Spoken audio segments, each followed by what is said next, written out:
Assalamualaikum warahmatullahi taala wabarakatuh dan selamat berbahagia di pagi yang bahagia ini.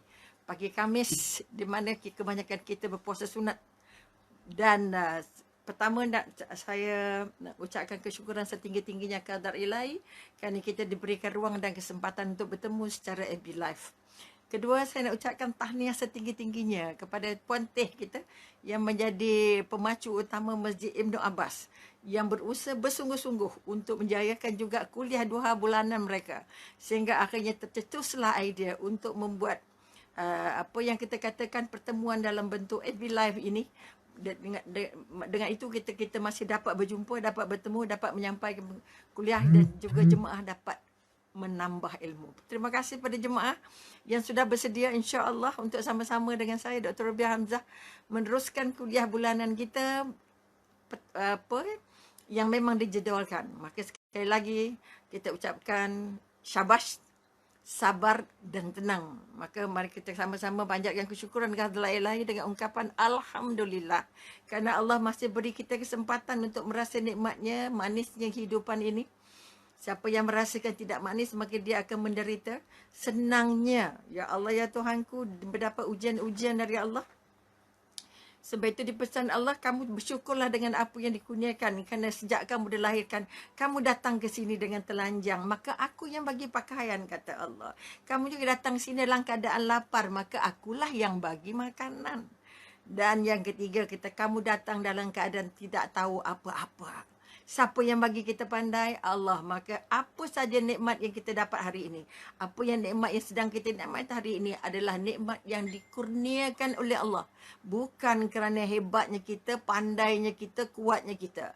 Oleh itu sekali lagi, dalam apa keadaan pun, dalam perintah berkurung PKP ini, kita harus merasa bahawa ini adalah satu daripada cara Allah untuk menunjukkan kekuatan, keagungan, kehebatannya kepada kita. Supaya semua kita merasa, kita ni siapa-siapa je. Kita ni kecil je. Kita ni tak berkuasa. Maka dengan cara begini, kita akan merasa bahawa kekuatan-kekuatan Allah itu mengatasi semua kekuatan. Maka persediaan yang nak kita lakukan. Maka kita katakan Allah kurniakan di kita kata di bumi ini berbagai bentuk sentuhan. Maka datangnya coronavirus ataupun COVID-19 adalah merupakan satu sentuhan. Oleh itu kepada semua jemaah, sama ada jemaah Ibnu Abbas ataupun jemaah-jemaah lain yang sempat bersama pada pagi ini, diucapkan tahniah kerana terus sabar, terus tenang dan terus ikhlas menerima ujian-ujian dan sentuhan Allah ini. Juga kita panjatkan pujian tertinggi pada junjungan besar Nabi Muhammad sallallahu alaihi wasallam yang mengajar kita arti kehidupan iman dan Islam. Dengan ucapan Allahumma salli ala Sayyidina Muhammad, mudah-mudahan kita layak menjadi hamba yang paling dekat dengannya, paling rindu dengan Rasulullah. Mari kita semak dalam keadaan kita diperintahkan berkurung di rumah ini untuk menyemak berapa besar rindu kita kepada Allah. Dan mampu atau tidak rindu kita kepada Allah, rindu kita kepada Rasulullah itu kita pindahkan, kita kongsikan, kita sambungkan kepada anak-anak kita. Inilah persoalan-persoalan. Sebab itu kena ingat, dalam apa keadaan pun, tolong ingat apa yang dipesan oleh Allah di surah Al-Baqarah, bahawa Allah itu sangat lembut dengan hamba-hambanya. Allah itu sangat lembut dalam bentuk memberi santunan.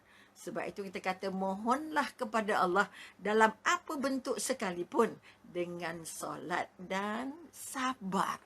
Maka tahniah kepada kita yang sudah sabar menjalani PKP kita dalam keadaan tenteram sehingga kita mampu untuk mendapat idea, mengusahakan supaya kita terus bertemu walaupun dalam bentuk maya, katanya dalam bentuk FB Live yang diusahakan oleh pihak masjid yang sangat bersemangat untuk menambah ilmu, menambah ibadahnya. Jadi Teh dan krunya diucapkan sekali lagi tahniah.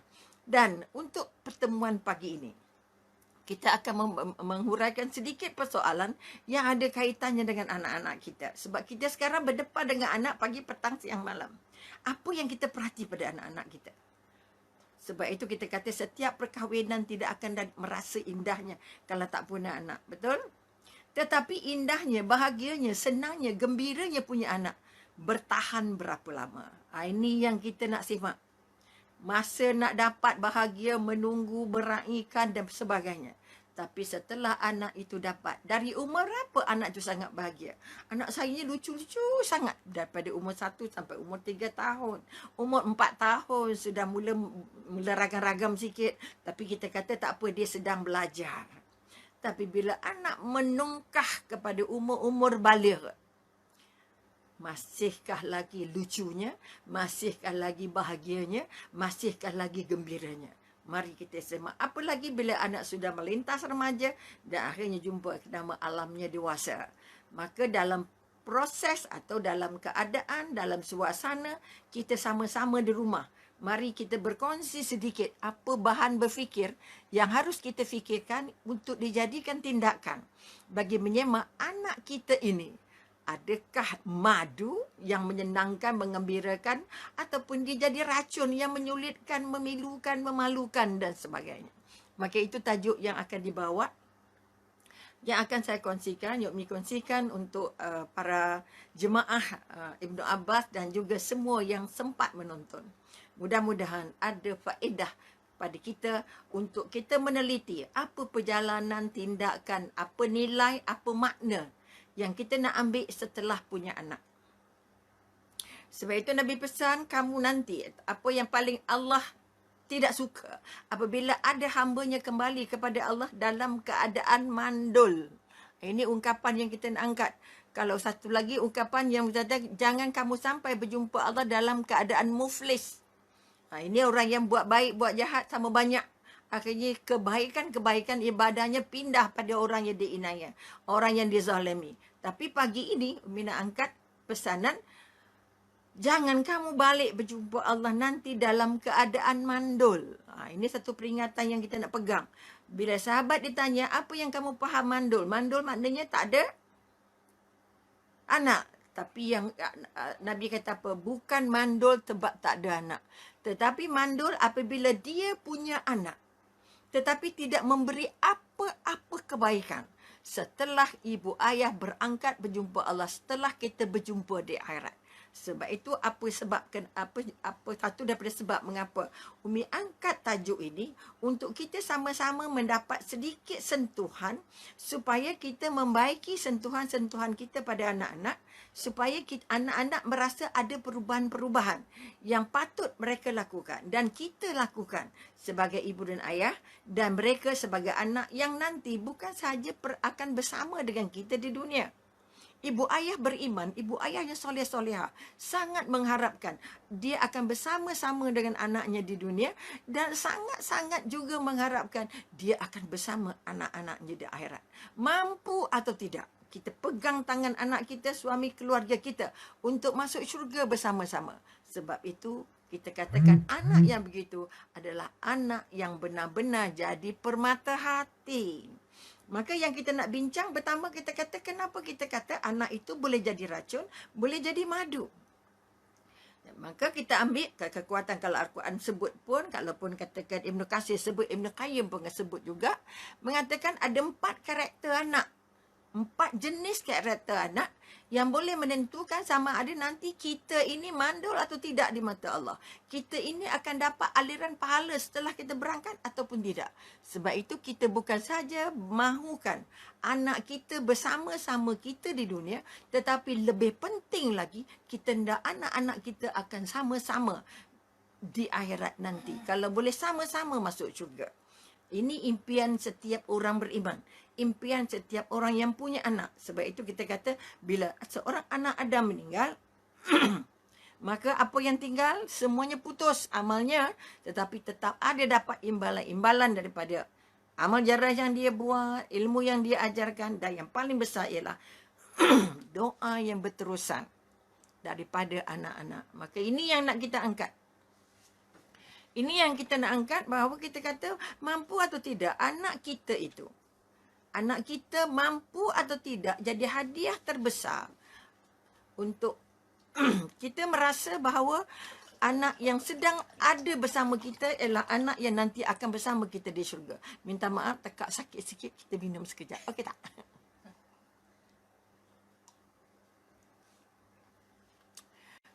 Jadi kalau mengikut Ibn Katsir ataupun ikut Ibn Qayyim mengatakan 4 karakter anak yang besar kemungkinannya ada. Besar kemungkinannya ada dalam setiap keluarga. Jadi 4 karakter ini akan membantu kita melihat kita akan bahagia di sana atau tidak bahagia. Kita akan berjumpa di sana atau tidak berjumpa. Ataupun kita berjumpa dalam keadaan bergaduh. Kita tak nak ini. Sebab itu di akhirat nanti kita akan berjumpa. Kalau dia orang tidak beriman. Orang yang katakan syirik dan sebagainya. Orang yang akan nanti tak jumpa. Tak jumpa dengan anak-anaknya. Sebagaimana junjungan besar Nabi Muhammad SAW. Dia tidak akan berjumpa dengan bapa saudaranya Abu Talib. Sebab Abu Talib musyrik, tidak Islam, tidak beriman. Maka kita kalau boleh, kita tak anda anak kita, kita berangkat dia dalam keadaan tidak beriman. Dan dia kerana kita tidak akan jumpa dia. Ada orang yang berjumpa nanti gaduh. Anak kata, isteri kata, kenapa awak tak ingatkan saya? Kenapa awak tak arah saya? Kenapa awak tak didik saya? Anak pula kata, kenapa mak tak jadi contoh yang baik? Ini yang pertemuan-pertemuan akhir nanti yang sangat penting di mata Allah. Kita masa itu kita sudah berada di yang namanya di pengadilan Allah. Kita tak mahu peristiwa-peristiwa ini terjadi. Maka kita katakan, kita tidak, kalau kita jumpa anak kita di sana nanti, anak kita harus jadi pembekal, pemudah urusan ibu dan ayah, pemudah kiraan-kiraannya, dan dapat cepat masuk syurga. Kerana anak yang kita hasilkan adalah anak soleh-solehah yang bila meninggal nanti, anak ini kiraannya ringan, perhitungannya ringan kerana mereka tidak banyak dosa. Maka mereka cepat masuk syurga. Tapi Nabi kata setelah mereka sampai ke pintu syurga, mereka berkata, Allah kata silalah masuk ke dalam syurga. Anak ini kata kami tak boleh masuk. Tak nak masuk dulu sampai kami jumpa mak ayah kami. Allah kata mak ayah kamu jauh lagi. Banyak kiraan nak kena buat. Tolong permudahkan ya Allah. Ini permohonan anak-anak soleh-solehah setelah kita di sana. Dengan permohonan anak soleh-solehah tadi, Allah akan menjadikan kiraan-kiraan ataupun kata perhitungan-perhitungan yang dibuat oleh yang terjadi pada ibu dan ayah akan jadi dipermudahkan. Dan nasib yang terbaik ialah bila ibu dan ayah masuk syurga disebabkan permohonan anak-anak soleh tadi. Anak-anak yang kita kata jadi madu, anak-anak yang jadi membuat jadi permata hati dan sebagainya. Ini impact. Ini kesan utama mengapa fokus kita pada hari ini, terutamanya setelah duduk rumah ini, kita memikir, kalau belum buat, kita fikir dulu, bincang dulu, kemudian buat. Kita sama-sama buat. Sebab itu kita kata, nak melahirkan anak soleh-solehah, dia bermula dari kita. Bermula dari ibu ayah. Okay? Namun begitu untuk memudahkan perbincangan, sebab kita kata kita nak sayang anak kita macam mana, maka kita ambil pecahan tadi, kita kata ada 4 karakter utama. Anak-anak dalam setiap rumah. Kalau tak ada 4, tak ada 1, tak ada.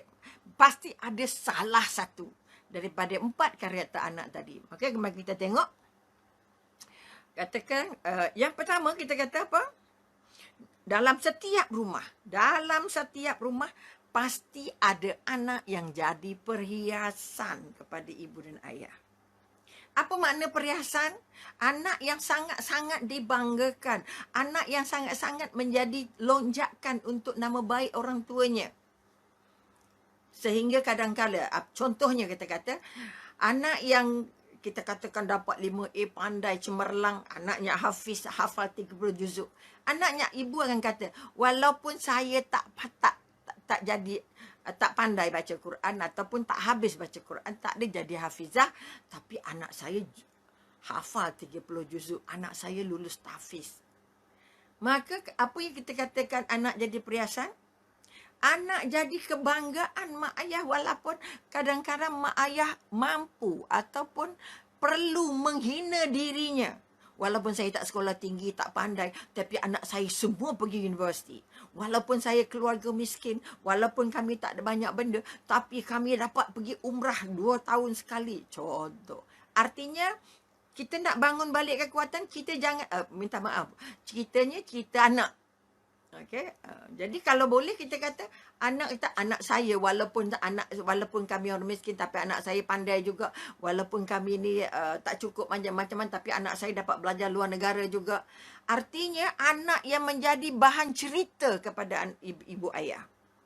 Dan yang kadang-kala ibu ayah sanggup menghina dirinya, merendahkan dirinya, mengatakan tak cantik dirinya untuk mengangkat nama anak-anaknya di kaca mata manusia.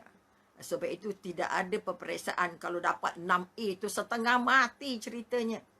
Habis semua Facebook, habis semua WhatsApp.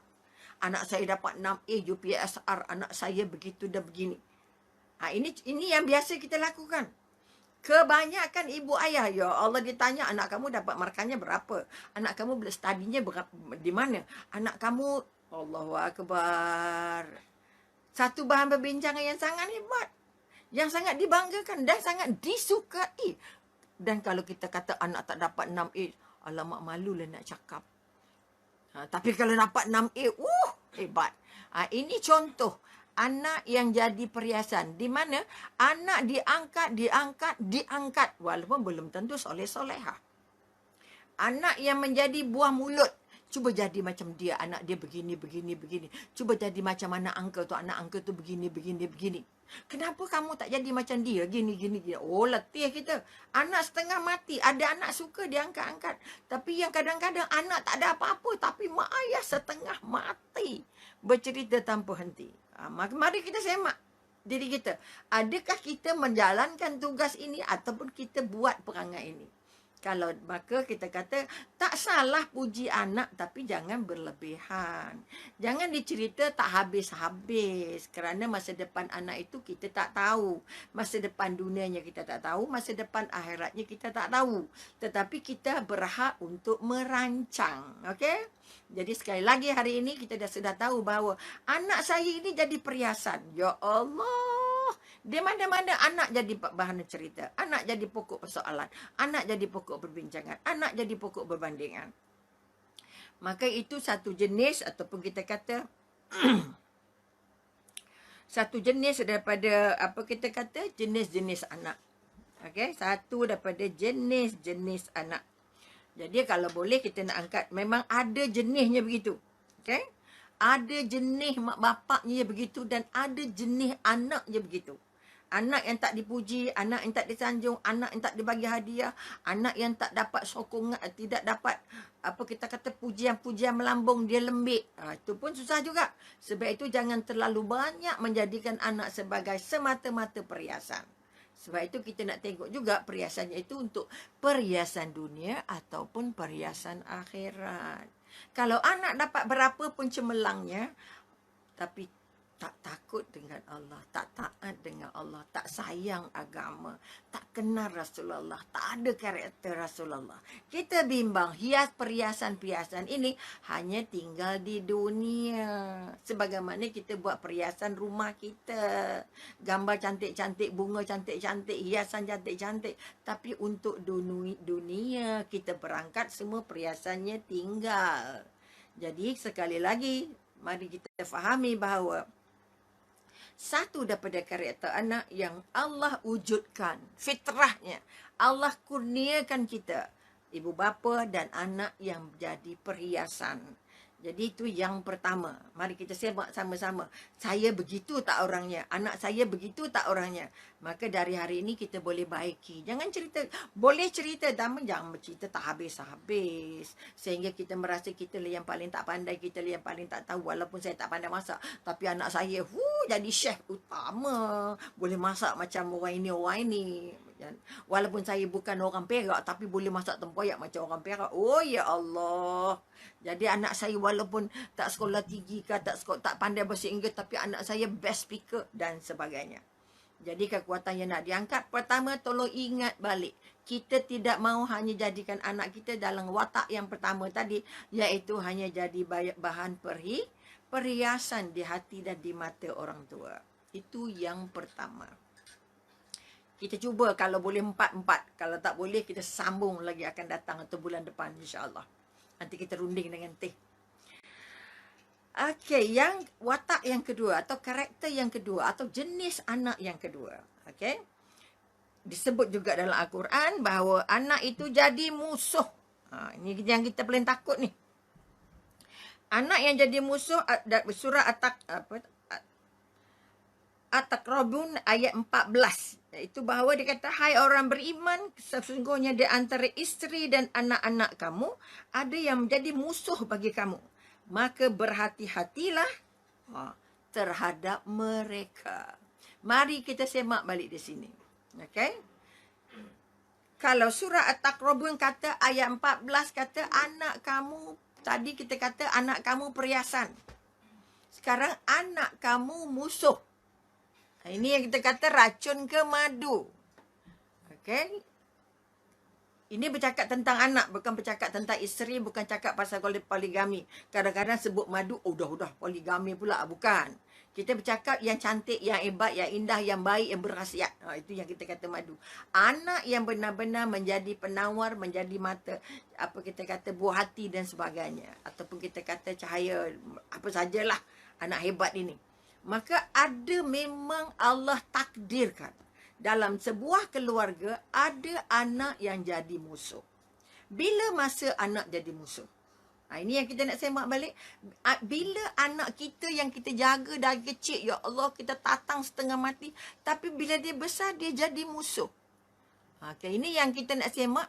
Ada tak anak kita yang macam itu? Okey. Kalau ada, macam mana, apa puncanya dan macam mana kita nak buat. Ini yang kita akan bincang. Bila kata-kata kamu akan jumpa anak yang jadi musuh, dan yang jadi musuh ni memang sudah ditakdirkan. Jangan salah siapa-siapa. Jangan kata anak jadi musuh bermakna mak ayah kata ke utara, dia ke selatan. Mak ayah kata pergi ke timur, dia pergi ke barat. Artinya apa? Walaupun mak ayahnya beriman, taat, warak, wush. Anak maknya baik, ayahnya baik. Didik anaknya cara baik, dah buat apa yang terbaik. Tapi hujungnya, ataupun kata di akhir proses pendidikannya, tetap anak. Ini yang kita kata contoh terbesar yang Allah bekalkan pada kita ialah kisah anak Nabi Nuh. Ya Allah. Nabi Nuh itu ketua pada ulul azmi. Maknanya Nabi ataupun kita kata Rasul yang paling besar tarafnya. Dan Rasul yang paling sabar, tinggi sabarnya. Tapi Allah dah didik anaknya, dia juga Nabi, dia juga Rasul. Kita nak angkat apa? Maknanya kekuatan yang nak kita angkat. Jangan kata Nabi Nuh, alah apa Nabi Nuh buat dakwah tapi anak dia pun sangkut. Nampak tak? Kita kadang-kadang bila tengok orang dah, alah mak ayah macam warak. Tapi anaknya, ya Allah, bersilat. Kita susah hati juga. Maka kalau boleh, kalau kita jumpa anak yang mak pergi utara, dia pergi selatan. Mak pergi timur, dia pergi barat. Mak kata A, dia kata B. Mak kata B, dia kata C. Tak pernah nak akur perintah, tak mahu nak ikut cakap kita. Dia nak ikut cakap dia aja. Maka kalau kita berjumpa dengan anak yang begini, okay, tolong bantu diri kita supaya kita tidak menghinanya. Kita tidak mengenepikannya. Kita tidak mengatakan ini memang apa kacang hantu ke, kacang hitam ke, ini memang macam-macam. Jangan. Kalau kita lah terjadi pada anak kita ataupun anak jiran kita, jangan kata-kata, alah mak ayahnya begini-begini hebat-hebat tapi anaknya begini-begini. Jangan belajar untuk mengata merendahkan, memilukan, mengumpat dan sebagainya. Ini tambah dosa kita je. Allah memang takdirkan pada sebuah keluarga ada anak begini. Ini yang kita kata nak jadi racun ke tidak tadi ni. Jadi, anak yang jadi racun, anak yang jadi musuh, ialah anak yang tidak mahu akur perintah orang tua. Anak tidak mahu akur perintah agama. Anak tidak mahu akur perintah Tuhan. Ini yang kita paling bimbang. Sebab itu kita kata kalau kita melihat kisah Nabi Nuh sahaja. Kalau ikut perangai anak, Nabi Nuh angkat tangan lah. Tak payah dakwah. Kalau kita tak payah sibuk-sibuk. Alah, urusan orang lain. Tapi anaknya jadi begini-begini. Jangan. Kita tidak berhak untuk menghina siapa-siapa. Kita tidak berhak menafikan apa yang diberikan oleh Allah. Sebab itu ini dikata satu daripada fitrah. Fitrah jadi ibu ayah. Jadi bila kita kata dapat jadi musuh, bermakna apa? Kita kata anak yang katanya melawan, anak yang tak nak aku perintah orang tua, anak yang kita katanya, apa perasaan kita kalau dapat anak macam tu? Kalau kita tidak ada ilmu, kalau kita tidak belajar tentang karakter anak-anak, anak ini akan tersisih.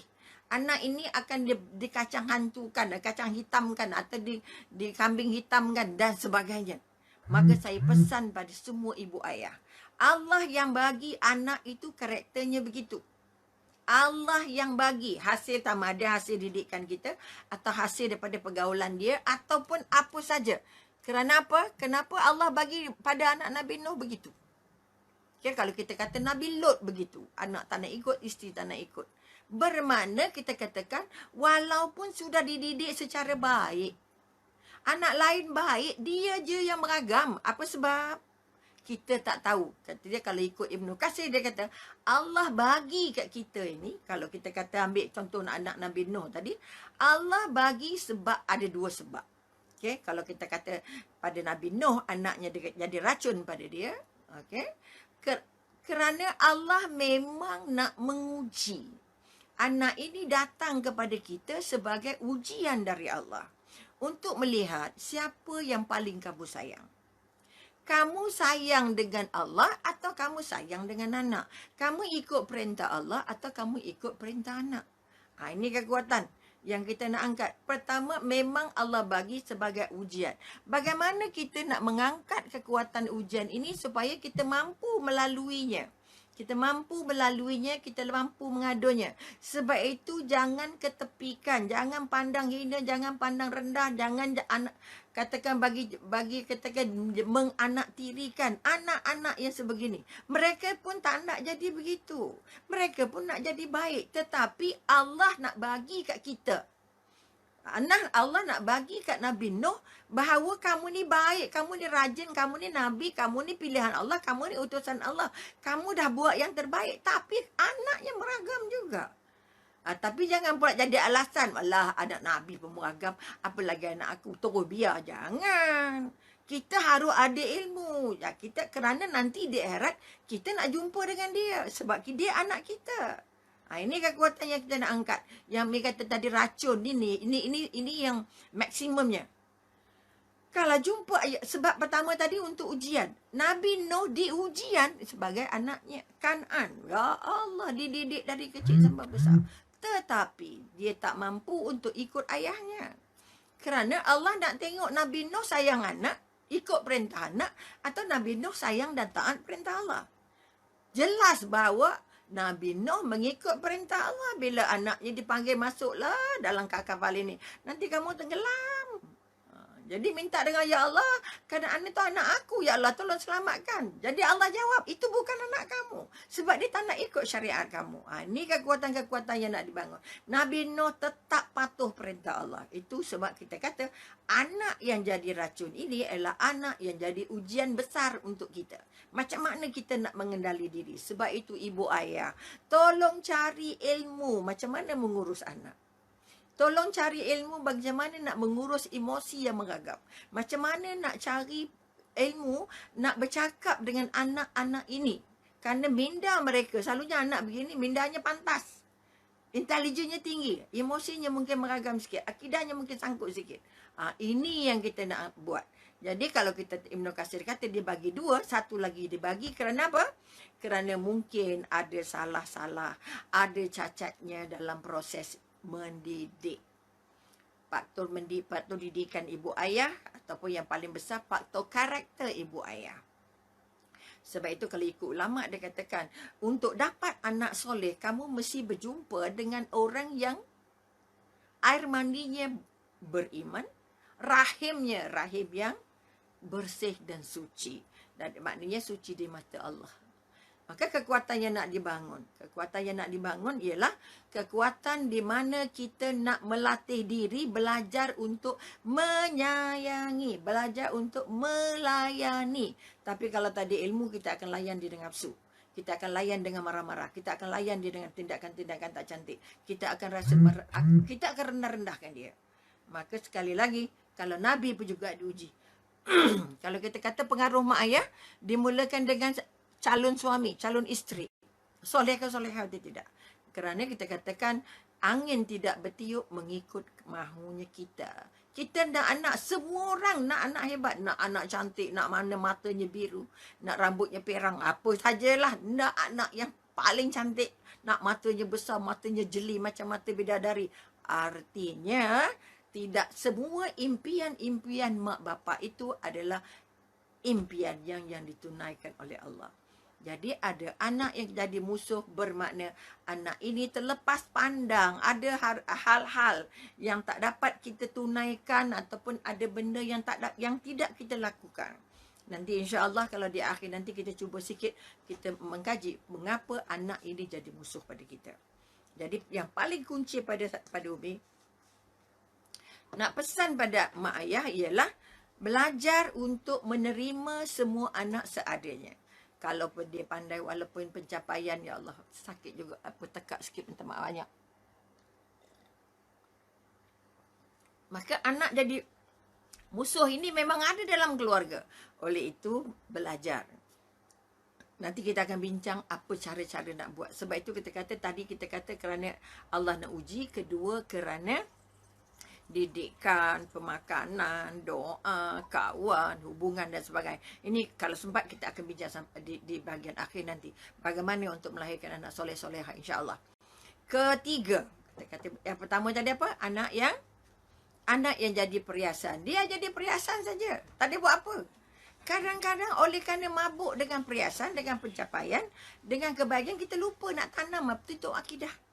Kita dah tiap anak itu kalau dapat 10A, kalau lulus dia pergi sana, pergi sini, gaji tinggi, jadi engineer, jadi lawyer, jadi apa-apa yang hebat-hebat, dapat jawatan besar, kita sudah lupa anak ini kita jumpa tak di akhirat. Anak ini nanti doa untuk kita ke tidak? Anak ini nanti boleh bawa kita masuk syurga ke tidak? Ramai mak ayah terpesona dengan jawatan. Ya Allah, nak cari menantu. Kerjanya apa? Kerjanya peguam. Wow, tak boleh tolak tu, rugi. Kerjanya engineer. Ya Rabbi. Kerjanya semua yang hebat-hebat. Jawatannya apa? CEO. Kita banyak menyanjung anak ini. Jadi anak itu kekal jadi perhiasan. Tapi kadang-kadang perhiasan itu tak mampu nak bantu kita. Okay? Sebab itu kalau kisah-kisah anak-anak atau kalau kita baca dalam buku-buku lain, kita dapat melihat anak-anak yang pandai ini, anak-anak yang hebat ini. Kalau kisah sebuah keluarga yang pernah diceritakan, dikongsikan. Sebuah keluarga sederhana, orang kampung, anaknya 8, 7 anaknya masuk asrama penuh. 1 anaknya tertinggal di rumah. Tapi anak yang tertinggal, tak masuk asrama penuh, dikata oleh ayahnya, inilah anak yang tak menjadi. Aduh, letih kita. Anak yang tak menjadi, katanya. Anak yang 7 tadi tu menjadi semua. Kerana akhirnya masuk asrama penuh, jadi orang besar, jadi gitu, jadi gini. Jadi semua orang-orang top management, kata orang. Jadi mak ayah dia tak habis-habis bercerita. Maka anak yang seorang ni tadi, akhirnya jadi pembawa taksi, pemandu taksi.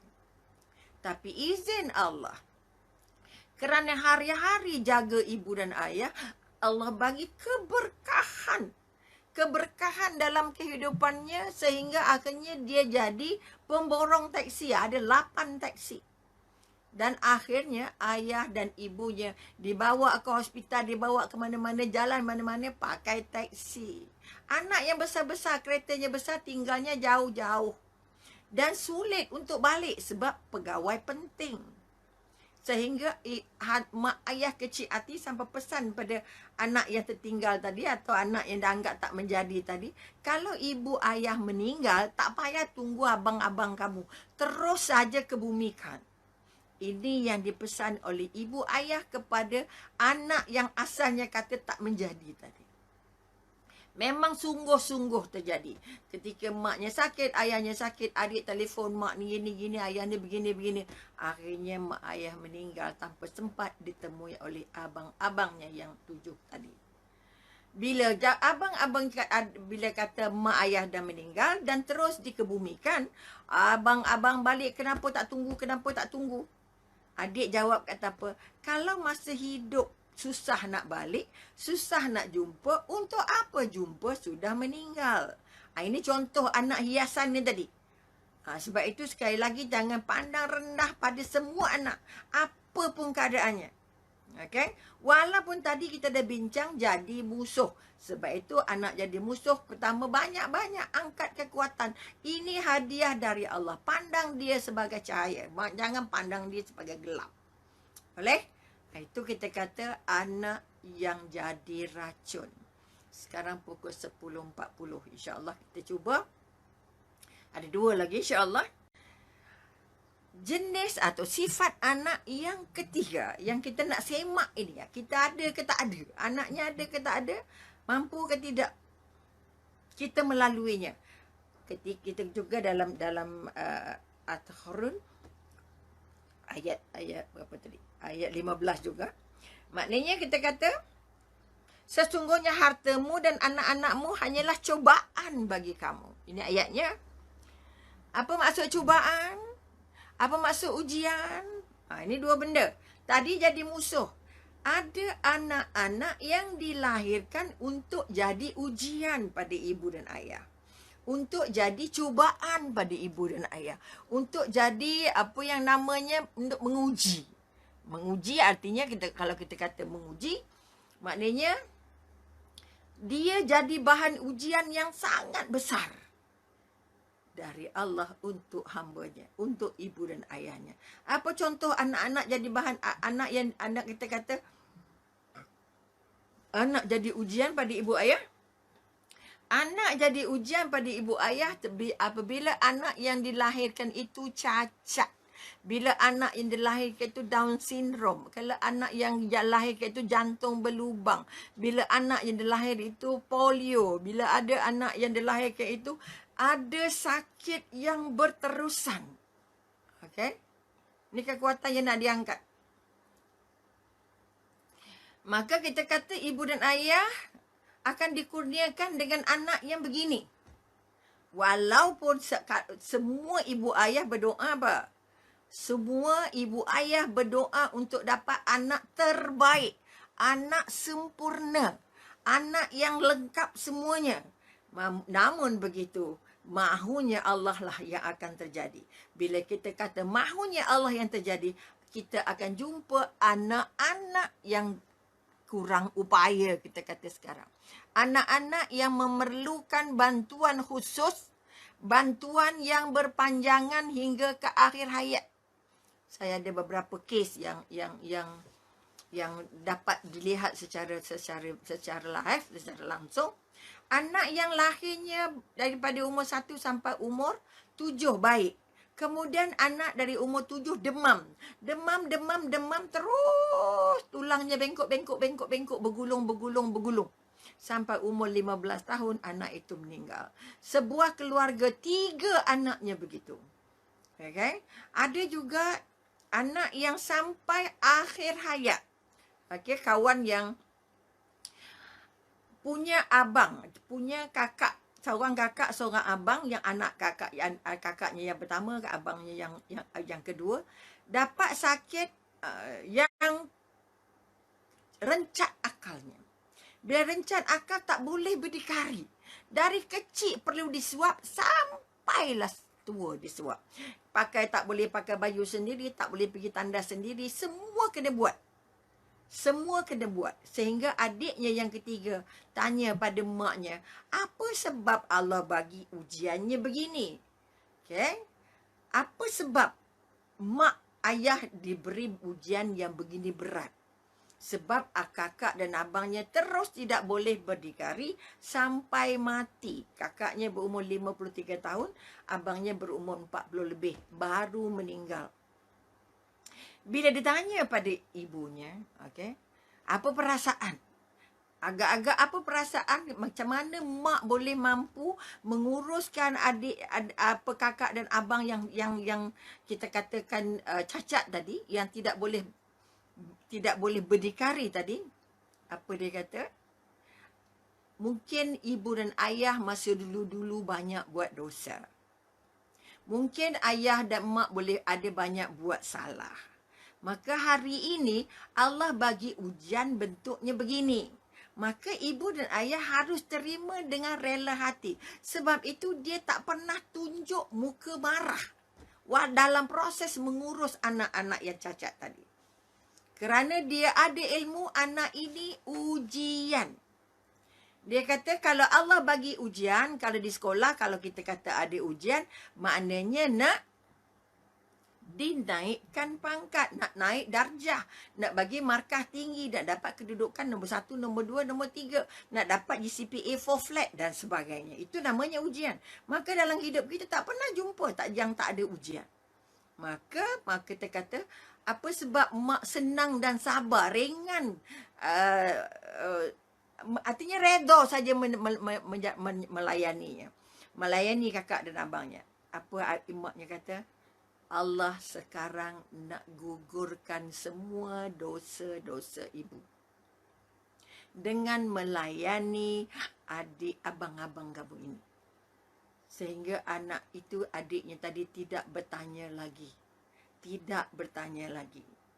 Jadi akhirnya dia pun mencari buku-buku. Apa akibat ataupun apa hasil, apa hujung pada anak-anak yang menjadi ujian pada ibu ayah tadi. Maka bila dicari, mengkaji dan mengkaji, maka dia berjumpalah pendapat seorang ulama yang mengatakan anak yang tercacat dari lahir sampai dia mati, artinya anak yang tidak ada tanggungjawab untuk jadi manusia biasa, menjalankan tugas dan perintah Allah. Mereka nanti mati, akan diberikan kemudahan paling senang untuk masuk syurga, sebab mereka tak ada masa untuk buat dosa. Mereka tak sempat jadi orang biasa, tak sempat kahwin, tak ada anak, tak ada kehidupan. Maka Allah cepatkan proses-proses mereka. Hanya mungkin dengan satu soalan. Kamu tahu tak yang cipta kamu adalah aku? Maka budak itu akan jawab tahu. Maka bila dapat soalan itu, mengaku saja Allah cipta dia, dia terus masuk syurga. Jadi apa yang mak ayah dia kata, bila dapat begitu baru dia jumpa dengan mak dia, syukur alhamdulillah mak akan lebih mudah masuk syurga.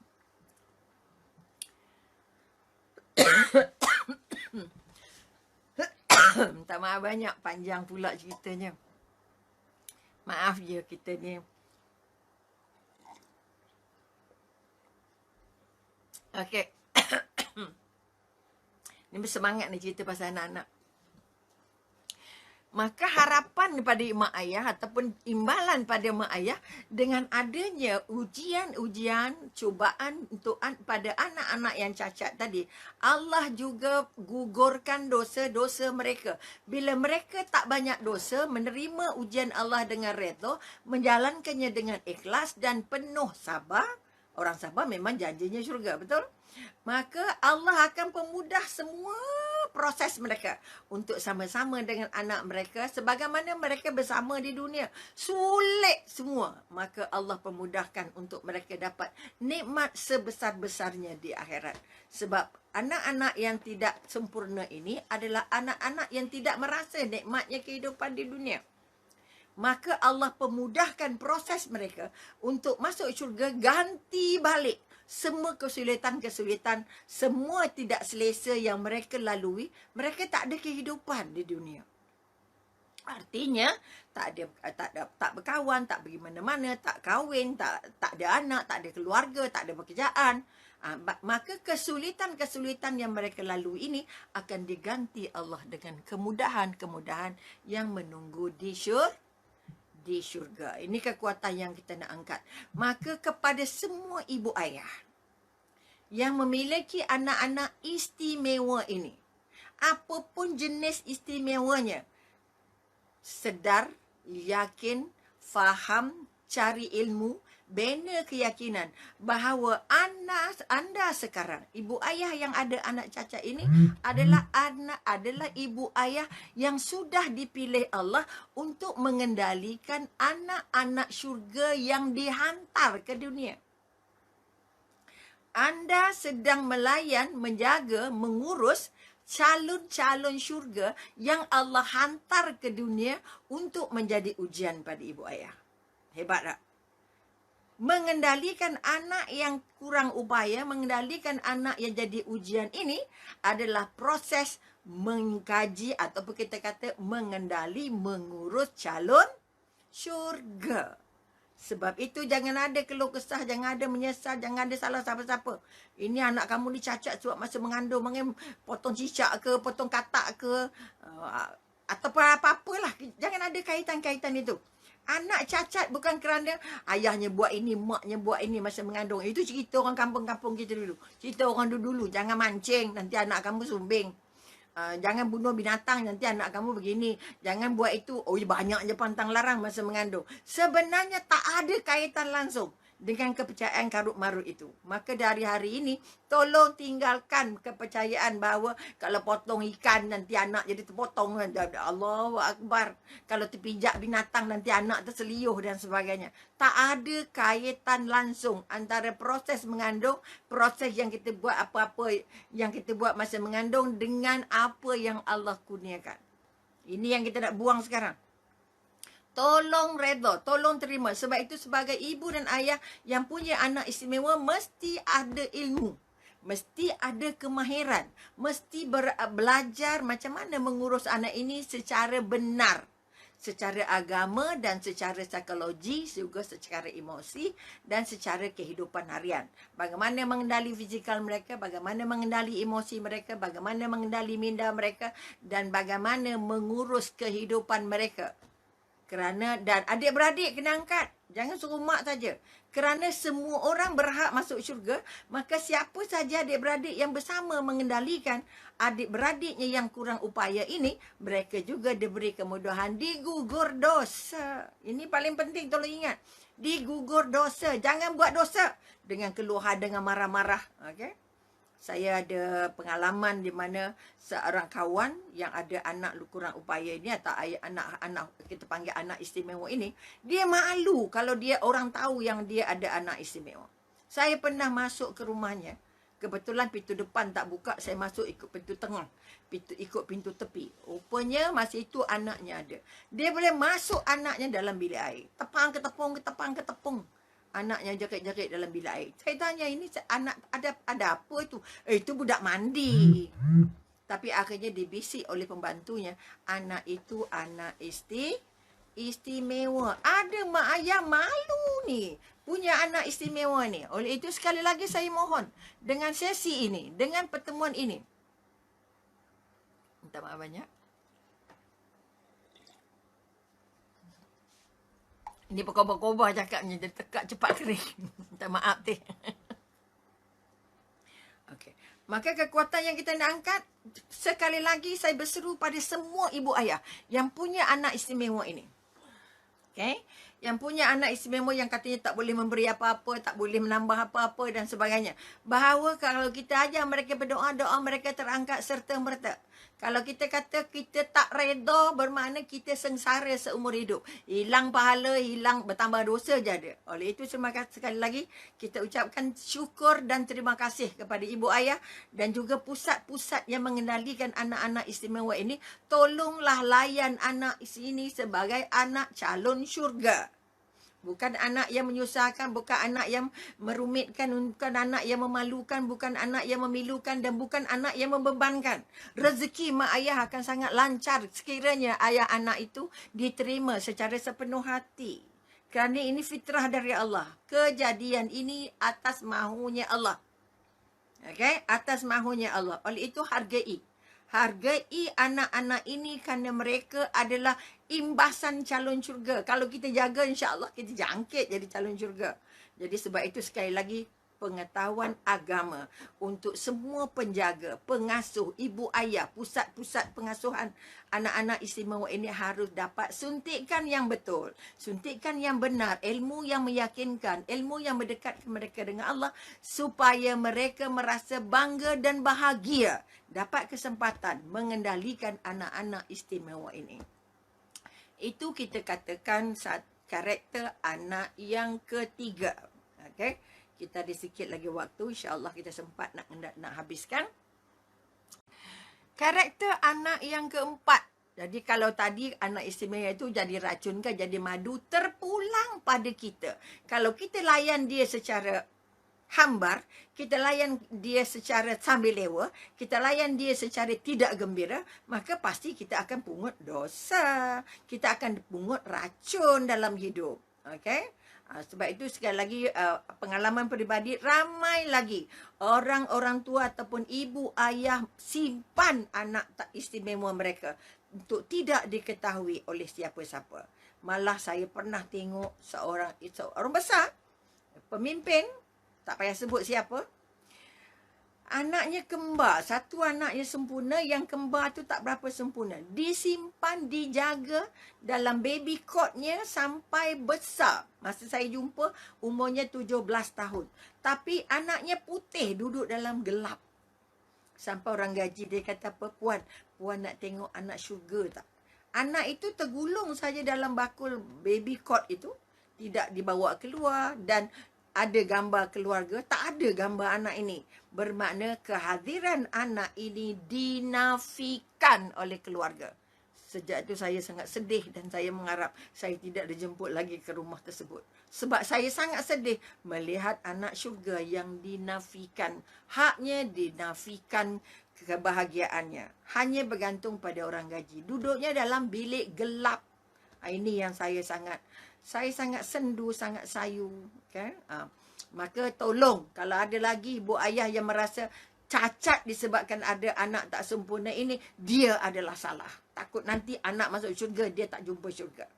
Okay, itu contoh ataupun kita kata sifat karakter anak yang dikatakan ujian kepada ibu dan ayahnya. Jadi, kalau anak kita ada ujian dari segi fizikal, ada ujian dari segi pendengaran, ada ujian dari segi penglihatan, ada ujian dari segi mental, ada ujian dari ketidakmampuan mengurus diri, semua itu sudah tercatat dalam senarai-senarai Allah. Oleh itu, balik jumpa Allah, doa banyak-banyak, redha dan sabar. Setelah sabar, dia ikhlas. Ini anak saya. Banggalah punya anak syurga. Ya Allah. Kita ni belum tahu. Anak yang sihat walafiat ni belum tahu masuk syurga. Tapi anak yang istimewa itu sudah garanti masuk syurga. Maka belajar agama, belajar keyakinan, belajar hubungan bagaimana manusia diciptakan, apa sebab Allah ciptakan. Kamu dihantar ke dunia untuk apa? Untuk ibadah. Kamu datang ke sini untuk ibadah. Nanti nak dijemput balik sebagai tetamu. Datang sebagai hamba, datang kosong, tangan kosong, kaki kosong, otak kosong. Balik besok nak kosong ke tidak? Datang jadi ratu walaupun tak ada apa-apa, tak ada pakaian telanjang. Allah bagi pakaian cantik-cantik, tapi kadang-kadang pakaian membuat kita riak. Allah bagi makanan buat kita sombong setengah mati. Perintah berkurung sekarang ini, jangan terlalu sibuk memaparkan makanan dalam Facebook, dalam WhatsApp, dalam grup. Pagi ni saya masak ini, setengah hari masak ini, malam masak ini, semalam masak ini. Kami ada kuih ini, kami ada buah ini. Ya Allah. Ini cacat iman kita bimbang. Kerana dia tidak memikir ada orang tak boleh makan, ada orang tak cukup susu anaknya saja. Tapi kita bermewah-mewah. Maka latih diri untuk bukan sekarang mabuk membeli, tapi mabuk menyimpan. Kerana ekonomi akan datang sangatlah tidak menjamin apa-apa. Jadi sekali lagi ibu ayah, jangan nafikan hak anak-anak istimewa. Kalau dia patut pergi sekolah, pergi sekolah. Kawan saya setelah saya bertemu dengan dia bila ditimpanya anaknya di bilik air, masa itu umurnya sudah 11. Saya rasa masukkanlah dia ke sekolah mana pun, sebabnya mak ayahnya orang hebat, mak ayahnya orang kaya, kereta 4-5 biji. Saya kata, tolong hantar dan ambillah anak ini. Sebab itu sekali lagi ramai ibu ayah tidak memberi hak istimewa yang patut ada pada anak-anak. Hak itu penting. Allah akan tanya kamu esok, kenapa anak tak pergi sekolah? Kenapa anak disimpan? Kenapa anak tak dapat kawan? Kenapa anak tak dapat kemudahan? Jadi tolong bangun kekuatan bahawa anak berhak untuk dapat apa yang Allah rezekikan. Kadang-kadang tangan kita yang tak bagi, hati kita yang tak nak terima. Okey, cukup panjang itu agaknya. Mudah-mudahan ibu ayah yang ada anak yang dapat ujian itu bersyukur kerana dia adalah penjaga kepada calon-calon syurga, insya-Allah.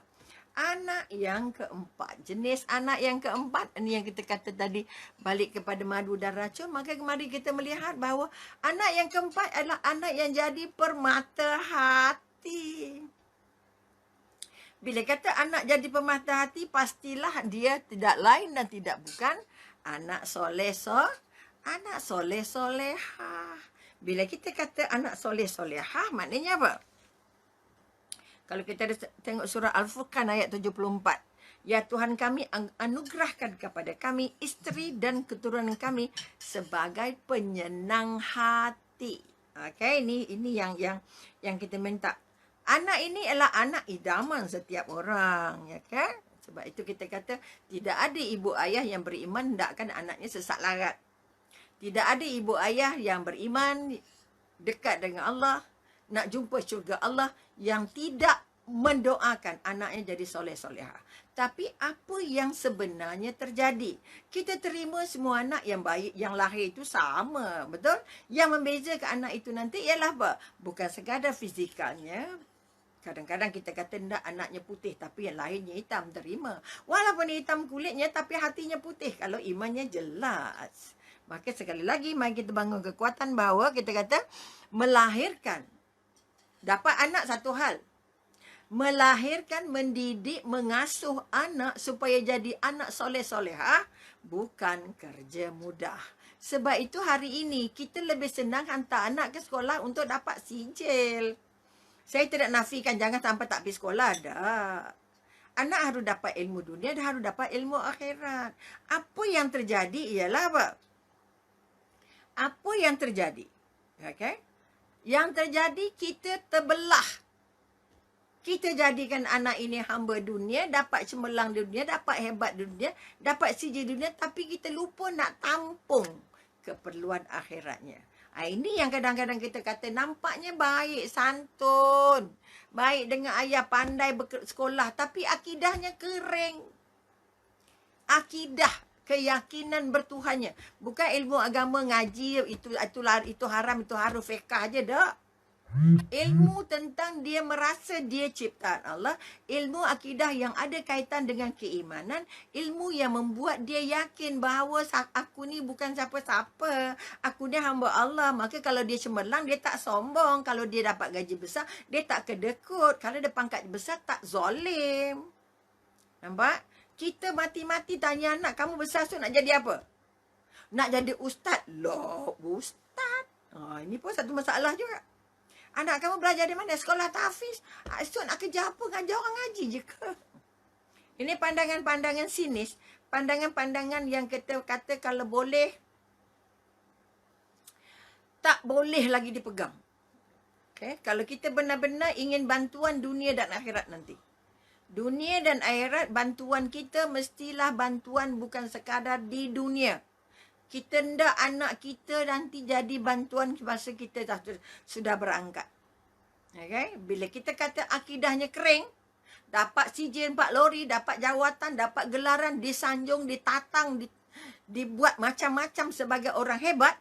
Tetapi kalau tak hebat di mata Allah, kitalah orang yang paling rugi. Kitalah orang yang paling menyesal. Maka anak soleh-solehah perlukan kekuatan. Perlukan sungguh-sungguh. Perlu committed. Perlu pengorbanan. Ya Allah. Seorang kawan saya mengeluarkan anaknya daripada sekolah kebangsaan. Untuk dia masuk ke sekolah tahfiz. Semua keluarganya. Dia ada 12 adik-beradik. Kamu gila ke? Keluarkan anak di sekolah kebangsaan. Masuk sekolah tahfiz. Esok besar nak jadi apa? Akhirnya dia datang jumpa saya kata, B, kamulah orang terakhir yang saya tanya. Patut atau tidak saya nak keluarkan anak saya dari sekolah kebangsaan untuk masuk sekolah tahfiz? Apa saya jawab? Kalau saya masih boleh bersalin, kalau saya punya anak kecil lagi, saya akan terus hantar ke tahfiz. Kerana tidak ada penyelamat terbesar. Kalau anak tak jumpa Quran, kalau anak tak jumpa akidah, kalau anak tak jumpa agama, pusing dunia mana pun, masuk universiti mana pun, anak itu tidak akan jadi saham terbaik untuk kita di akhirat. Maka dari hari ini, ibu ayah harus melihat anak, kamu ni esok nak jadi peluru tembak aku ke, nak jadi hadiah untuk bantu aku? Okay, ini kekuatan. Bila kita kata anak yang lahir, sebab itu kita kata jangan bangga sangat. Anak saya dapat offer pergi London. Anak saya dapat offer untuk masuk itu, masuk ini. Anak kita tak masuk mana-mana, tapi anak kita, ya Allah, takut Allahnya tinggi, sayang agamanya hebat, sukarelawan jadi pejuang agamanya kuat. Itu yang patut kita banggakan. Adabnya tinggi, perangannya santun, hormat mak ayah, baik karakter. Sebab itu Al-Khwarizmi kata apa? Seorang ahli matematik Islam. Bila orang matematik tanya dia, okay, tuan, okay, apakah nilai yang terbaik untuk seorang manusia? Okay? Dari segi matematiknya kita nak jawab macam mana? Siapa yang paling baik? Maka Al-Khwarizmi kata apa? Kalau seorang itu ada adab. Ada adab artinya ada karakter yang baik. Okay? Bukan biadab. Ada adab maka markahnya 1. Banyak ke sikit? 1. Betul? Kalau orang itu ada adab dan akhlak yang baik, kemudian cantik ataupun handsome, nilai yang 1 tadi jadi 10. Jadi semua mak ayah nak anak cantik, anak handsome, anak macho-macho, kalau boleh nak jadi wajah Nabi Yusuf semua. Sebab itu mengandung, dipesan ibu mengandung baca surah Yusuf. Kita bukan nak dapat wajah surah Nabi Yusufnya, nak dapat akidah keyakinan bertuhan Nabi Yusufnya. Itu kekuatan kita. Kita nak handsome-nya. Itu masalah juga. Maka sekali lagi kita katakan, kekuatan Al-Khwarizmi ditanya, kalau bodang itu handsome, cantik, maka markah dari 1 dapat 10. Kemudian disambungnya lagi, kalaulah seorang manusia itu kaya, okay, banyak harta bendanya, maka nilainya jadi 100. Banyak ke tidak? Banyak. Dan yang terakhir, andai kata, okay, seseorang itu datang dari keturunan yang baik-baik, keturunan yang kita kata baiklah, baik keturunannya, maka markahnya jadi 1000. Banyak ke sikit? Banyak. Tetapi kesimpulan yang dibuat oleh Al-Khwarizmi ialah, andai kata yang 1 yang pertama tadi hilang, akhlak yang baik, santun, hormat tadi hilang akhlaknya, maka semua markah yang 1000 tadi hilang. Semua markah yang 1000 tadi, yang 10, yang 100, yang 1000 tadi hilang. Apa sebab? Kerana nilai seorang manusia di mata Allah dinilai dari ilmu dan adabnya. Jadi sebagai ibu dan ayah, perjuangan pertamanya ialah melengkapkan anak dengan ilmu dunia dan ilmu akhirat.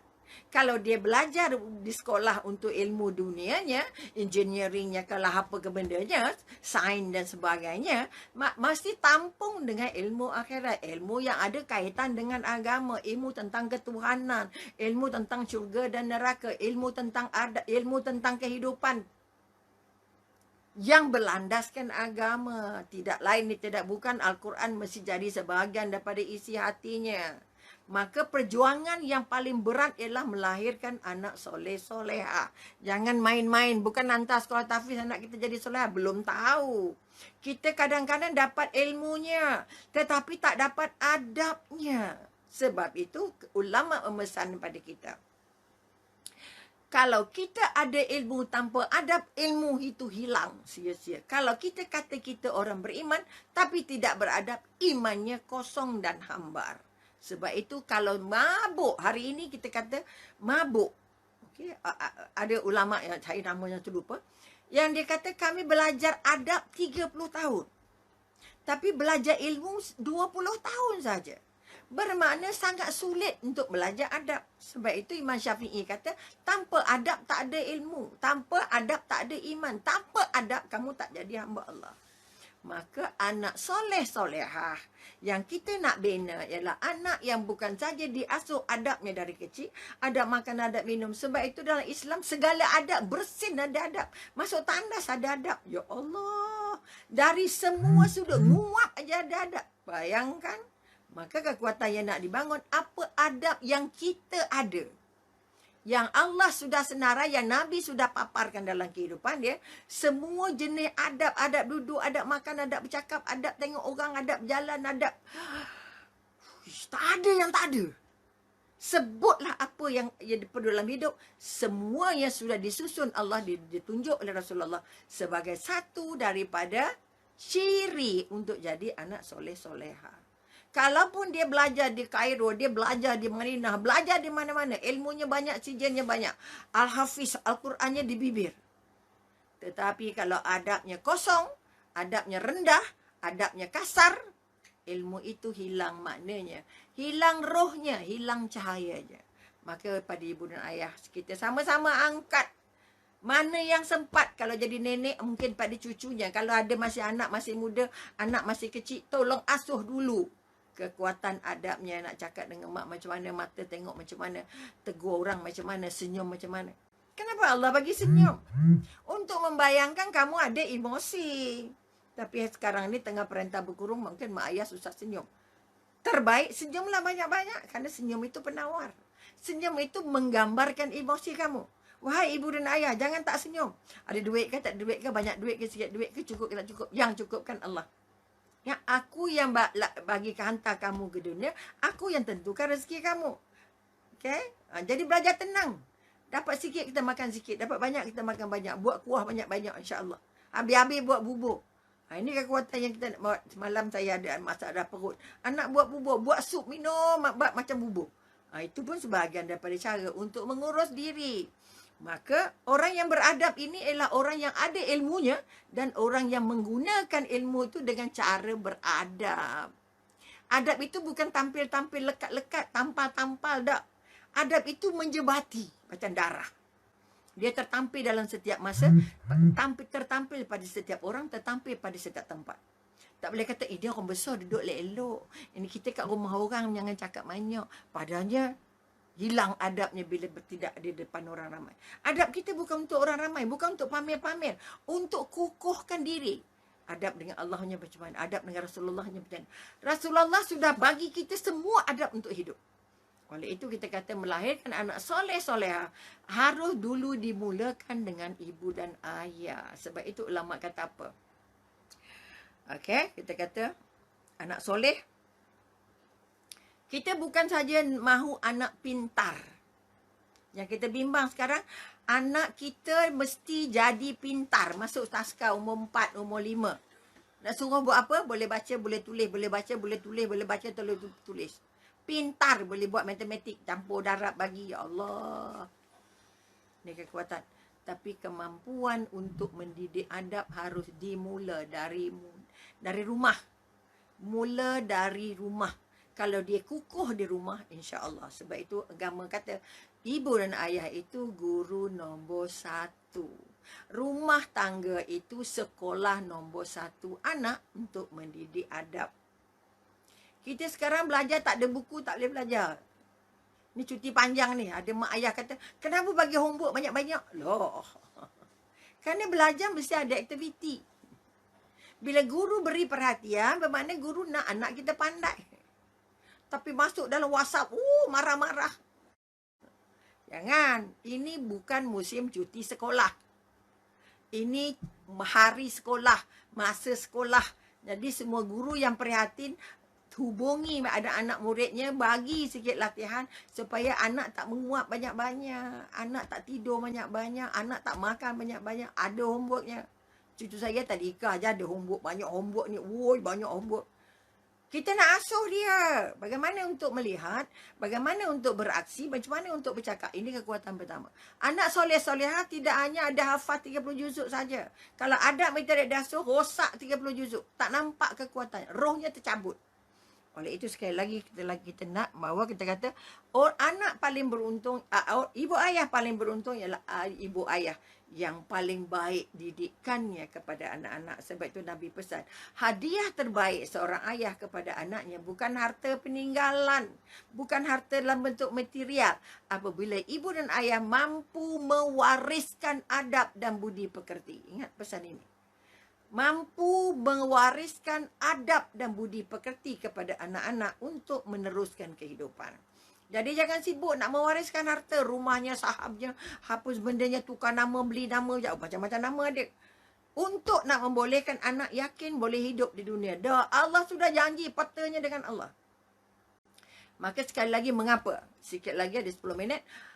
20 minit insyaAllah. Mengapa penting? Kenapa melahirkan anak soleh-soleha ini tugas paling berat, tugas paling apa kita kata, paling memerlukan pengorbanan. Okay? Pertama kita katakan, dipesan oleh ulama, kita kata hadis riwayat Muslim mengatakan anak soleh ini, okay? Pertama, anak soleh ni apa maksudnya anak soleh-soleha?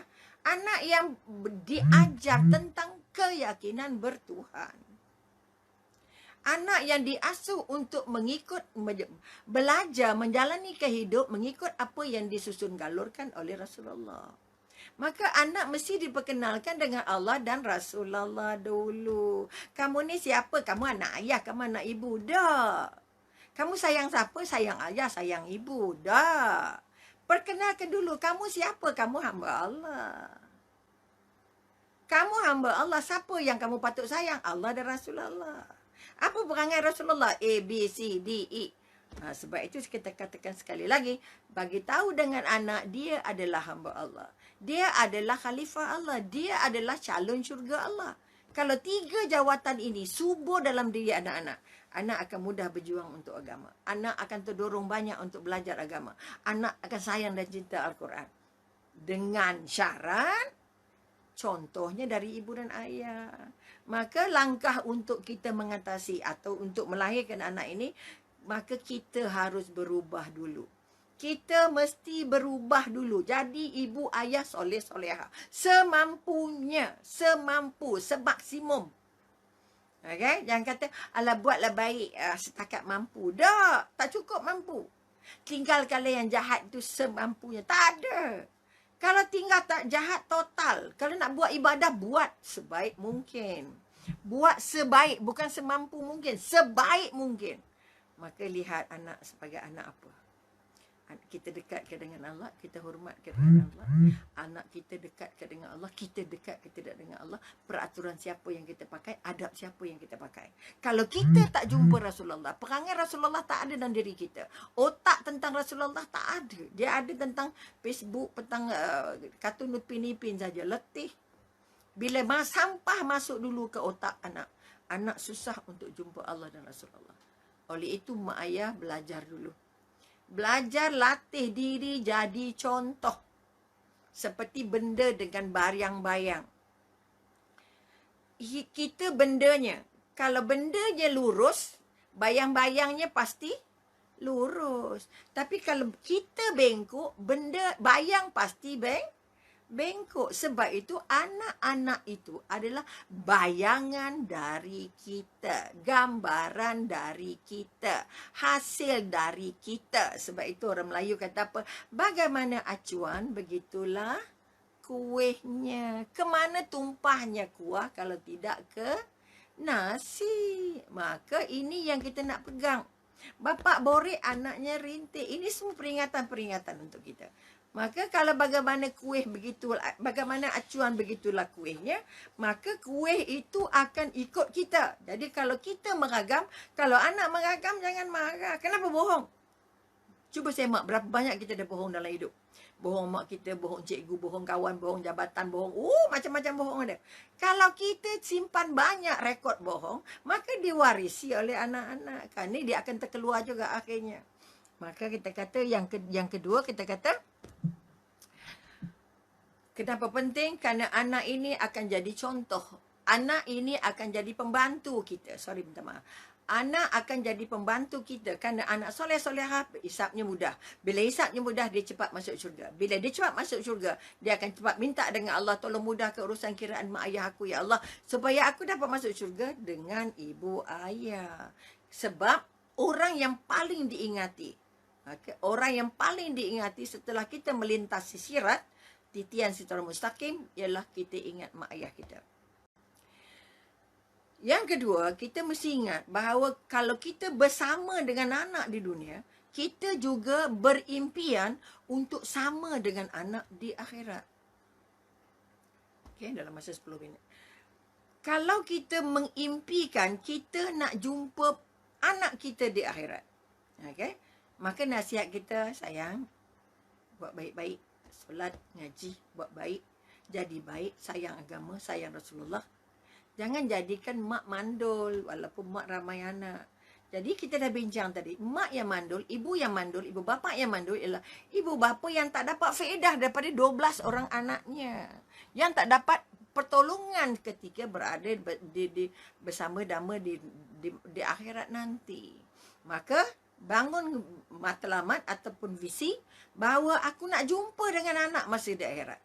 Kalau kita melihat senarai pertemuan, sebab itu dunia ini diberikan carkawalanya ataupun senarionya, ada pertemuan, ada perpisahan. Sekarang kita ditemukan dengan anak. Okey? Bila kita ditemukan dengan anak, kita nanti akan dipisahkan dari anak. Tapi setelah kita berpisah, kita jumpa balik tak anak kita? Berapa orang bina impian, ya Allah Tuanku, kalau aku jumpa anak aku di dunia, ya Allah aku nak jumpa anak aku di akhirat. Jumpanya macam mana? Okey? Kalau kita kata kalau orang kafir, orang musyrik, okey? Mereka jumpa anak mereka di dunia, mereka bahagia di dunia, mereka buat segala yang ada yang baik di dunia. Kerana di akhirat nanti mereka tidak jumpa anaknya lagi. Kalau anaknya meninggal umur 15, dia bersama anak 15 tahun dah lagi. Tak jumpa dah di akhirat. Sebab orang kafir di akhirat, dia tak fikir adik-beradik, tak fikir anak lagi, tak fikir isteri lagi. Kerana ketika itu mereka sudah fikir takutnya mereka berjumpa neraka. Sebab mereka dah nampak neraka. Sebab itu mereka akan menggadaikan. Kalaulah, maknanya kalau boleh ambil mak saya, ambil anak saya, ambil isteri saya. Asal saya tak masuk neraka. Akhirnya dia tak ingat. Dia tak nak jumpa dengan anak-anaknya. Itu kalau kita kata. Jadi kalau kita ambil imbilah, kalau orang kafir maknanya tak ingat, tak taat Allah. Kalau anak kita tak ingat Allah, kalau anak kita tak taat Allah, kalau anak kita tak taat agama, anak-anak kita tak sayang agama, takut-takut kita juga tak jumpa dengan anak. Itu senario pertemuan di akhirat yang pertama. Yang kedua, pertama ada 10 minit, kita cuba ringkaskan. Nanti kalau ada masa kita hurai lain. Kedua, ada orang yang tak jumpa di dunia tapi jumpa di akhirat. Kita jumpa siapa? Okay? Kalau kita ambil sirah, junjungan besar Nabi Muhammad SAW tidak berjumpa dengan bapa saudaranya. Walaupun bapa saudaranya yang menjaga dia, layan dia, tak lindung dia. Abu Talib. Sebab Abu Talib meninggalnya musyrik. Tidak beriman. Maka orang mukmin, orang beriman, orang yang taat Allah tidak jumpa dengan orang-orang kafir. Tidak jumpa dengan orang musyrik. Jadi kalau kita beriman, anak kita tak beriman, kita taat Allah, anak tak taat Allah, kita takut bimbang macam Nabi dengan bapa saudaranya. Tak jumpa dah.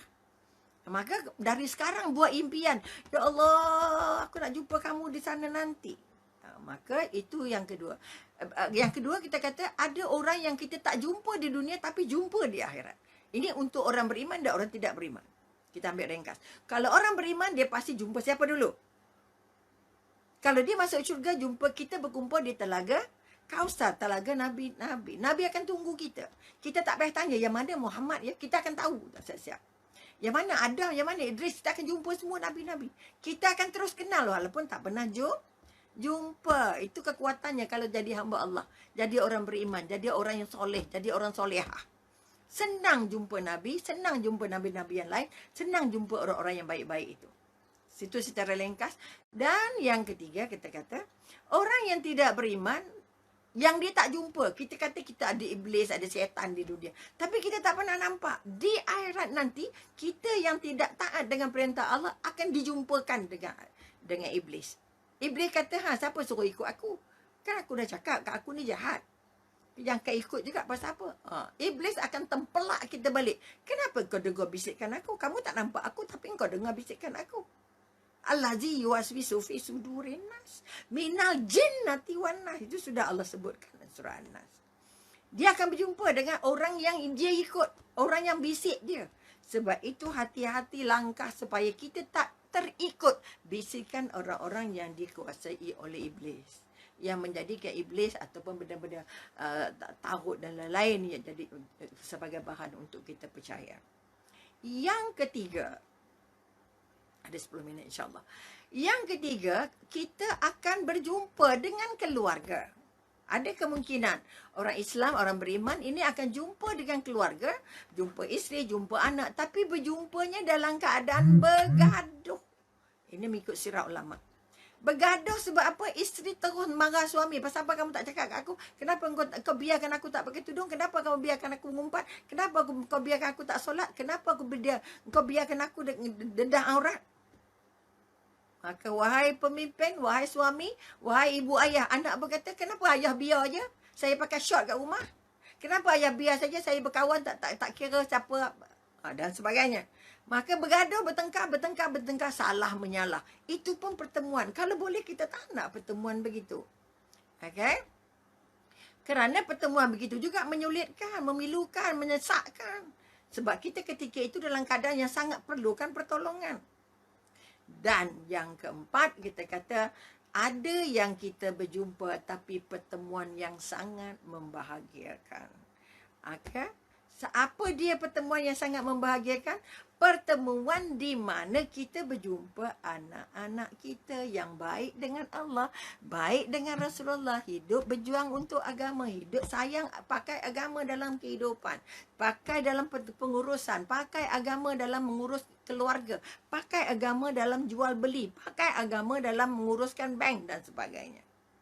Orang yang lekat dengan agama, berpakaian kepada agama, bertulang belakangkan agama adalah orang-orang yang berhak untuk dapat kemudahan ketika berada di mahsyar. Tetap dapat perlindungan. Sebab itu orang-orang calon syurga, kalau kata-kata anak tadi disuruh masuk syurga oleh Allah, anak kata tak boleh, kami nak cari mak ayah dulu. Kami tak nampak mak ayah kami ada kat dalam. Ataupun sahabat. Bermakna kita kata anak soleh-solehah boleh bagi syafaat, boleh mudahkan urusan. Sahabat boleh bagi syafaat. Sebab itu bersahabatlah kerana Allah. Cintalah kerana Allah. Layanlah isteri kerana Allah. Layanlah anak-anak kerana Allah. Siapa yang buat apa saja amal kerana Allah, insya Allah, Allah janji akan jumpa di sana dalam keadaan tenteram, dalam keadaan senang, dalam keadaan gembira. Sebagaimana kita gembira di dunia. Mampu atau tidak? Mahu atau tidak kita jumpa di akhirat nanti. Anak soleh doanya terangkat. Anak soleh-solehah kalau dia berdoa untuk dirinya, Allah angkat. Doa untuk mak ayahnya, Allah angkat. Tapi kalau kita meninggalkan anak-anak yang buat maksiat, doa untuk diri dia pun tak lepas. Mana mungkin sampai untuk doa untuk kita setelah kita berangkat. Kerana apa? Setiap dosa, kata Rasulullah, setiap dosa-dosa yang kita buat menyulitkan proses untuk doa naik ke langit untuk ditunaikan oleh Allah. Sebab itu kalau kita meninggalkan anak yang terus buat maksiat, jangan harap dia nak dapat doa. Jangan harap kita nak dapat doa dia. Tak sampai doa dia. Doa untuk diri dia pun tak lepas. Sebab itu pesan dengan anak, jangan terus terlibat dalam maksiat. Jangan terus makan yang tak cantik. Jangan terus tak tutup aurat. Jangan terus tak layan agama. Jangan terus tak solat. Ini kekuatan yang nak kita angkat. Biar kita bergaduh di sini supaya kita bahagia nanti di sana. Walaupun kita kata, aku dah suruh dah, cakap dah, itu dah, ini dah. Tapi dia tak nak buat. Jangan. Itu namanya putus asa. Terus doa. Terus dorong. Ini kekuatan. Supaya nanti kita boleh jumpa. Nak jumpa ke tak jumpa? Kalau bahagia masa berkurung macam ni, semua anak. Tapi anak ni kita jumpa lagi tak ke tidak? Anak ini bantu kita mudah masuk syurga ke tidak? Anak ini mudah doa untuk kita ke tidak? Maka doa anak-anak soleh-solehah ini sangat penting untuk bantu kita. Oleh itu sebab itu kita kata, tolong berusaha sungguh-sungguh. Pertama, usaha didiknya, usaha asuhnya, usaha tegurannya, usaha pujiannya, usaha dorongannya, usaha dapatkan bahan-bahannya. Berapa kisah Rasulullah ada, berapa tafsir ada, berapa buku-buku panduan ada, berapa buku fiqh ada, berapa Al-Quran ada, berapa tafsir ada, kelas Quran ada ke tidak, kelas ngaji buat ke tidak.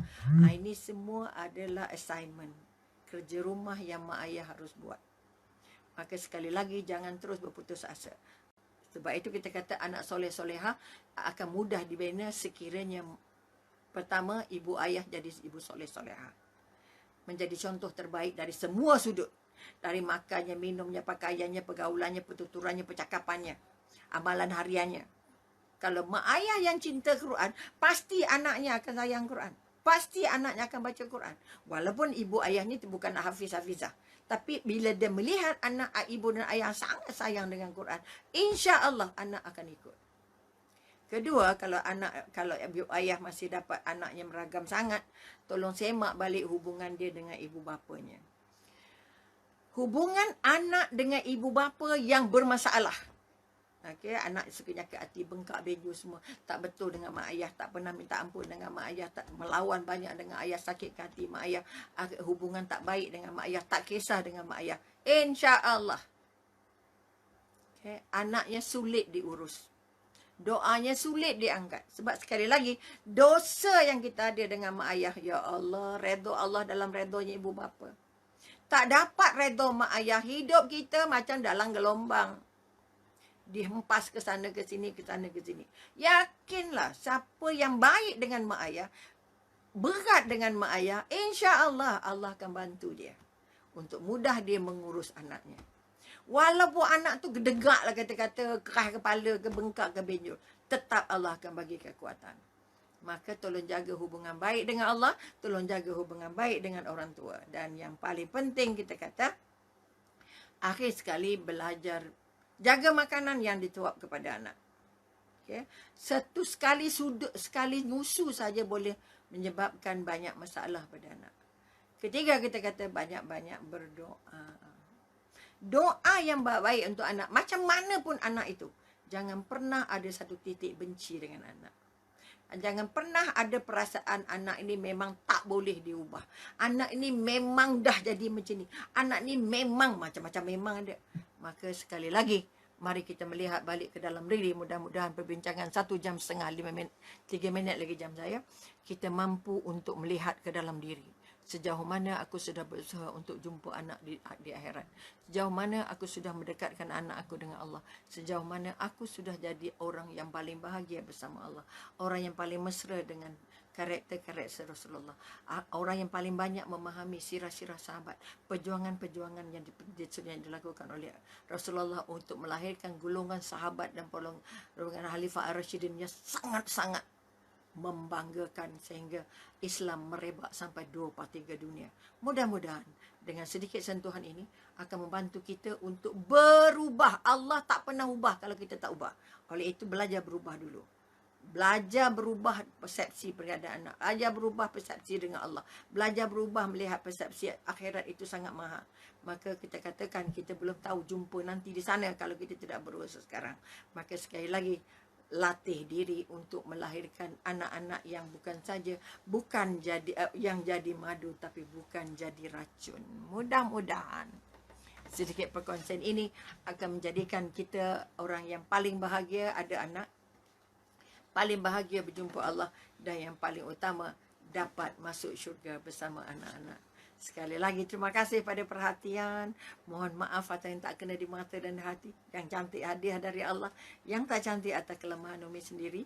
Maka kepada semua jemaah, Umi ucapkan selamat bersabar, selamat bertenang, dan selamat ikhlas menjalankan apa saja dalam keluarga, supaya semua kerja yang kita buat itu diterima Allah sebagai ibadah, insya-Allah. Jadi sekali lagi, wabillahi taufik wal hidayah. Wassalamualaikum warahmatullahi taala wabarakatuh, dan jumpa lagi insya-Allah. Jadi terima kasih pada jawatan kuasa Masjid Ibnu Abbas sekali lagi yang mengusahakan pertemuan ini. Mudah-mudahan pertemuan ini dikira Allah sebagai satu daripada imbalan amal jariah yang layak membangun, yang dapat menyelamatkan kita daripada wabak yang sedang kita alami, memudahkan urusan pekurung kita, dan paling penting memudahkan urusan kita untuk berjumpa Allah, insya-Allah. Sekian, terima kasih. Assalamualaikum warahmatullahi taala wabarakatuh.